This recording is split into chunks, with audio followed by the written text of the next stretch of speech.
हमारे गृहस्थ जीवन को स्वर्ग बनाने के लिए 3 महासूत्र दिए हैं और 3 महासूत्रों को आप याद करिए। सबसे पहला सूत्र है मृदुवाणी। पहला क्या है? मृदुवाणी। दूसरा है सुंदर व्यवहार और तीसरा है प्रेम की गंगा, है ना साहब? देखिए, हमारे घर परिवार में कहा जाए एकता नहीं, प्रेम नहीं, सुमति नहीं, सम्मान नहीं।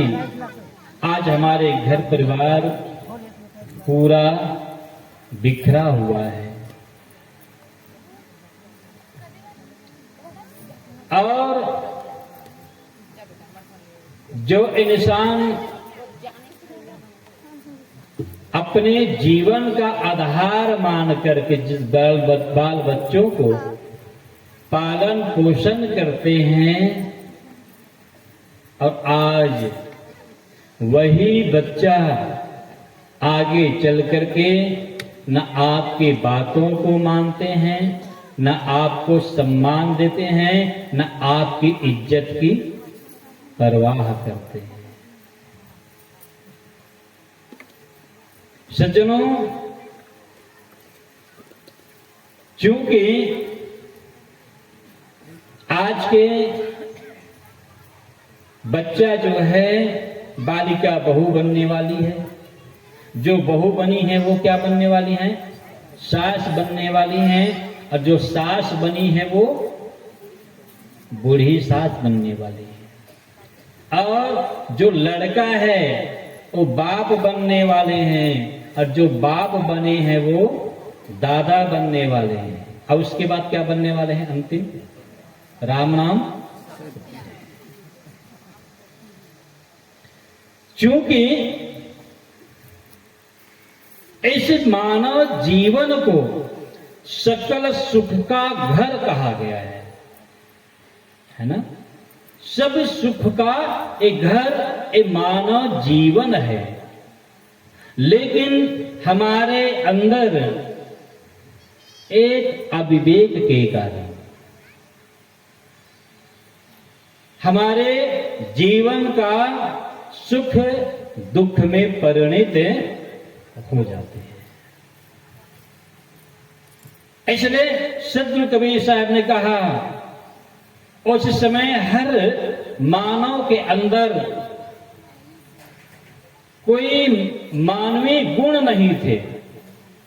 मानव के बैरी बन बैठे थे। बाप बेटा का बैरी बन बैठा था, बेटा बाप का अभी भी तो है। इसलिए ऐसे समय में सदगुरु कबीर साहब ने एक सुंदर सूत्र दिया।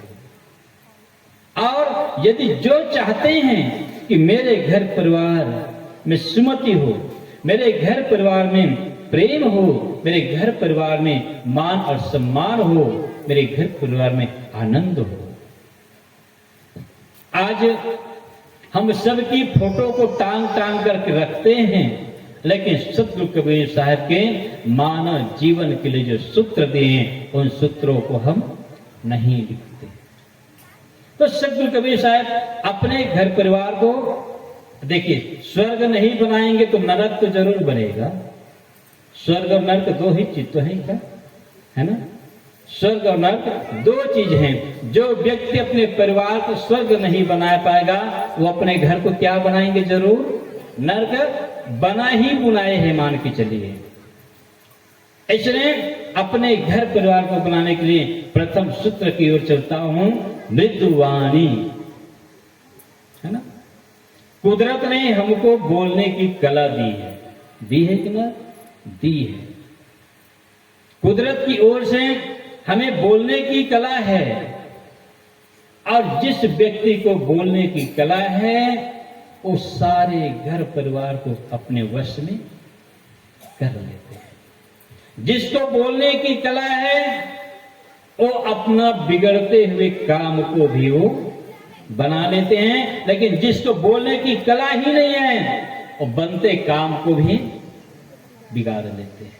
इसलिए वाणी तो अनमोल है, और जो कोई बोले जान हिया तराजू तौल ले तब मुख बारियां। साहब कहते वाणी तो अनमोल है, वाणी तो अनमोल है, जो कोई बोले जान हिया तराजू तौल ले अब तब मुख बाहिर आन। वाणी को अनमोल कहा, और वाणी मीठी और सत्य वाणी को अमृत भी कहा गया, वचनामृत है ना, वचनामृत। तो साहब कहते हैं कि बोलने के पहले आप हृदय की तराजू में तौल लें कि आप जो बोल रहे हैं वो हितकारी शब्द है या अहितकारी शब्द है, वो दुख देने वाली शब्द है या सुख देने वाली शब्द है। आप बोल रहे हैं तो काम बनाने वाली शब्द है या काम बिगाड़ने वाले शब्द हैं। इसलिए साहब कहते हैं सबसे पहले बोलने के पहले विचार कर लीजिए, हृदय की तराजू में तौल लीजिए, तब मुख बाहिर आन, तब हम अपने शब्द को बाहर निकालें, है ना। और जब तक कि हम नहीं विचार करेंगे, और आप सबको पता है बिना विचारे जो करे असो पीछे पछताए, काम बिगाड़े आपनु जग में होत हंसाए, है ना। मैं कल आया तो सबसे पहले नजर ऊपर गया, क्या लिखा है ऊपर में, क्या लिखा है, हैं?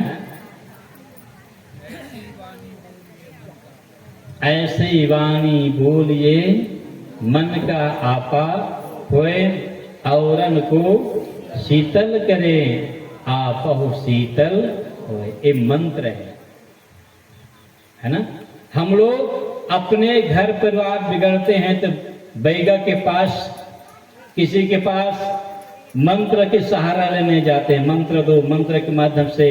लेकिन सदगुरु कबीर साहब ने कितना अच्छा मंत्र दिया है, तुलसी मीठे बचन ते और सुख उपजत चहोरे, बसी करन एक मंत्र है और तज दे बचन कठोर, है ना। जिसको बोलने की कला है वही क्या है, वशीकरण मंत्र है। एक जन गेरा हस्या नहीं लगा, क्या कर दे साहब मोर आदमी मोर बसच में नहीं हुए, मैं कैसे कर डरो ऐसे का है, कहते हैं नंगा तेती होती बोला थोड़े नहीं बोलो साहब, कहीं जाना थोड़े देना ऐसे कहा है। अब ऐसे ने तो कहते दुखिया सब संसार है, सुखिया है ना, जेला देख दे तेला दुखी, कोई पति से दुख है, कोई पत्नी से दुख है, कोई सास से दुख है, तो कोई ससुर से दुख है, कोई बेटा से दुख है, तो पहला बाप से, सब लोग दुख है। तो मंत्र देते हैं। शब्द एक ऐसा चीज है, शब्द ही मारा गिर पड़ा और शब्द ही छोड़ा राज, जिन जिन शब्द विवेक किया और दिन को सर गए काज। महाभारत हुआ किन कारण से हुआ, एक ही शब्द के कारण, एक ही शब्द के कारण 18 दिन की महाभारत हुई, दोनों पक्षों की सेनाएं मारी गई और कौरवों का तो सर्वनाश ही हुआ। एक शब्द उसने भी कही, रत्नावली ने भी कही है ना, धिक धिक ऐसा प्रेम को कहा कहो मैना, उसने भी शब्द कही, लेकिन दोनों के शब्द में अंतर है। एक शब्द ने एक का जीवन बदल दिया और एक शब्द ने एक का घर परिवार सत्यानाश कर दिया। तो आज वाणी को बोलने के पहले हम हृदय में तौल लें। अब ऐसा बोले, ज्यादा भी ना बोले, है ना, एकदम कईयों का आदत होता है बहुत ज्यादा बोलना, और कईयों का एकदम ये भी आदत होती है बिल्कुल कम बोलते हैं, दवाई बरोबर, है ना। तो हमें ना ज्यादा बोलना है, ना जोर की आवाज में बोलना है, ना एकदम कम ही बोले ताकि जो बात कर रहे हैं वो सुन भी ना सके, ऐसा नहीं, एक मध्यम वाणी।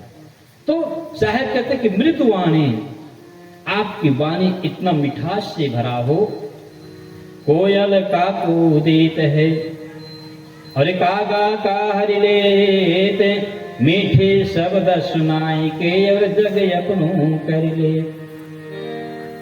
आपके आंगन में कौवा बैठेगा तो आप डंडा मार करके भगाना चाहेंगे, लेकिन उनके जगह में जब कोयल आ करके बैठ जाए तो कहेंगे अरे अरे अरे हमारे घर में कोयल आई हुई है, प्रशंसा करेंगे, क्योंकि कोयल की वाणी मीठी होती है और काग की वाणी कर्कश होता है।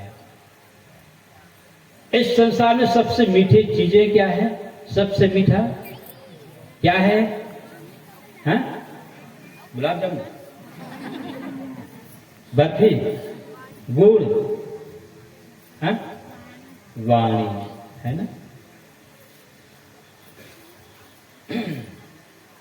एक समय की बात थी, अकबर बीरबल के बीच में चर्चा चल पड़ी। अकबर ने पूछा बीरबल इस संसार में सबसे मीठी चीज क्या है? तो अकबर ने तो सही उत्तर दे दिया था, जी हुजूर, वाणी जैसा मीठा इस संसार में कोई चीज ही नहीं है। लेकिन अकबर को उनका उत्तर रास नहीं आया। उन्होंने कहा गुलाब जामुन मीठा है, बर्फी मीठा है, गुड़ मीठा है, शक्कर, इनके सामने वो मीठ हो ही नहीं सकते। अब बीरबल तो उनके मंत्री थे, उनके आगे बढ़ करके कैसे बोलते? उन्होंने शांत हो गया। एक समय की बात थी, बीरबल के घर में फंक्शन हुआ किसी भी प्रकार से, अब उन्होंने निमंत्रण दिए अकबर को। अकबर को निमंत्रण दिए तो अकबर ने कहा कि बीरबल मैं तो नहीं जा सकता, लेकिन मेरे घर में माँ है, उस माँ को जरूर आप अपने घर में ले जाइएगा। और उसकी माँ बीरबल के घर में आती हैं। आने के बाद बीरबल इतना सेवा करते हैं, इतना सेवा करते हैं, जितना सेवा अकबर नहीं किए थे उनसे ज्यादा सेवा किसने की? बीरबल ने की। अब बीरबल की सेवा करते करते 15 दिन हो गया, लेकिन उसकी माँ कहती है कि बेटा आपने मुझे बहुत सेवा किया, जितनी सेवा मेरा जन्मदाता मेरे पुत्र जी जितना सेवा नहीं किया उनसे ज्यादा बढ़ करके आपने सेवा किया। बेटा अब मैं घर जाना चाहती हूँ। बीरबल ने एक शब्द कहा, जाना है तो जाओ ना, तुमको कौन रोका है? क्या कहा? जाना है तो जाओ ना, तुमको कौन रोका है? बस इतने शब्दों को सुनने के बाद ऐसा लगता था कि मानो बीरबल का शब्द तीर बन करके उस मां की छाती को बेध रहा है, और ऐसा व्याकुल हो गई कि मैं कब जाऊं और अपने सुपुत्र अकबर को बताऊं। वो बेचैन हो गई। 15 दिन की सेवा थी, उस सेवा को भूल गई और एक कटु शब्द से इनका हृदय चुभन करने लगा।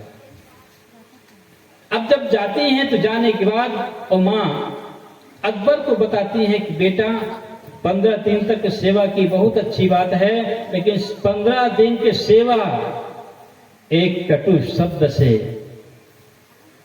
ऐसा तीर मार करके निकला कि ये मुझे सहन नहीं हो पा रहा है। अकबर कहते हैं कि आ तो बीरबल कम से कम तू फिर तेरा मजे से खाता हूं, मेरे माँ को तूने ऐसे कटु शब्द बोले। सभा लगी, बीरबल जाते हैं। तो बीरबल जाने के बाद अकबर ने पूछा क्यों मेरी माँ को इतने कटु शब्द क्यों बोले? तो कहे कि हुजूर साहब मैंने आपकी माँ को गुलाब जामुन खिलाया, बर्फी खिलाया, खोआ पेड़ा खिलाया, सारी मिठाइयां खिलाई, इस मिठाइयों को क्यों नहीं बता रही हैं? और एक छोटी सी कटु शब्द को ही वो बता रही है। तो कहे कि बीरबल समझ गया कि हाँ, ये जो शब्द है ना, वो मेरे उस दिन का ये उत्तर है। इसलिए बोल सको तो मीठा बोलो, अरे कटु बोलना मत सीखो, जला सको तो दीप जलाओ और दिल जलाना मत सीखो। अरे बता सको तो राह बताओ, राह भटकाना मत सीखो। और बोल सको तो मीठा बोलो और कटु बोलना मत सीखो। इसलिए बोलने के पहले हम समझ लें, हम जो शब्द बोल रहे हैं और सामने वाले को एक्शन करेंगे कि रिएक्शन करेंगे, हितकारी है या अहितकारी है। मृदुवाणी, हम वकीलों को पैसा क्यों देते हैं, या जो गाने वाली आती है उसको पैसा क्यों देते हैं? एक एक रात का लाख लाख में जाते हैं उनका। शब्द वही है। जिसको बोलने की कला है उनका बोली पैसों में बिकती है, और जिसको बोलने की कला नहीं है, नहीं बोलने आता, इसलिए वो समाज में दंडित भी होते हैं। इसलिए सबसे पहले मेरी निवेदन है कि आप सभी घर परिवार में रहें तो एक उचित शब्द का इस्तेमाल करें।